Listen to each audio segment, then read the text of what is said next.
Well, I've got a question. Okay. All right. I hope I have an answer. Well, I think you're the guy to have it. Did Santa Ana's broken the San Antonio River line. Right. He's eliminated these little pockets of gringo, Texian, American adventurers. Mm-hmm. They're all done. So, did he intend to go home at this point and leave the mopping up operation to somebody else, or? Well, I think he recognized that he had done the hard part, that he doesn't really know how many Texians are under arms up north. He knows that there's a government forming at Washington-on-the-Brazos. In fact, after they declare independence, they send him a copy of the Texas Declaration. Oh, do they really? Yeah. Dear Antonio. History does not record what happened to that particular document, but I have my... Probably in the Phil Collins collection. Well, I think he probably crumbled it up, but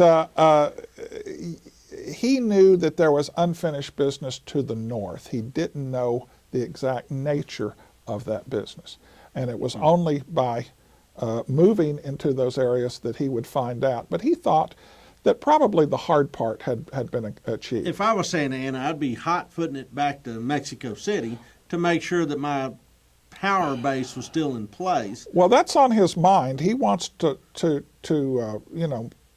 mop up as quickly as possible. Well, and if you've got the coup throwers, which is usually the Army, in Texas, then you can go back to Mexico City and all is well. So what's his plan? Well, but, and we probably need to mention this, even though he realizes he needs to finish this up, he meets a young woman in San Antonio. Uh-oh. And she has a very particular mother. And she says, there is no funny business here. I don't care if you are the president of Mexico.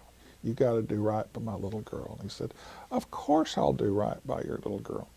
He dresses up one of his guys as a priest and marries her. Her last name was Barrera, and she is a Bejarina, a citizen of Bayer. So that slows him down a bit. Well, all of his generals are saying, Your Excellency, Houston and some other rebels are up north. And he says, we'll get to them later. But he dallies with the honeymoons for about 2 weeks. So, there's that. Wow. So he's not that concerned. He's not that happy to go to Mexico City. All right. So what happened? What's his plan then? What is the mop-up plan? Because really, this is just kind of finishing them off and moving on.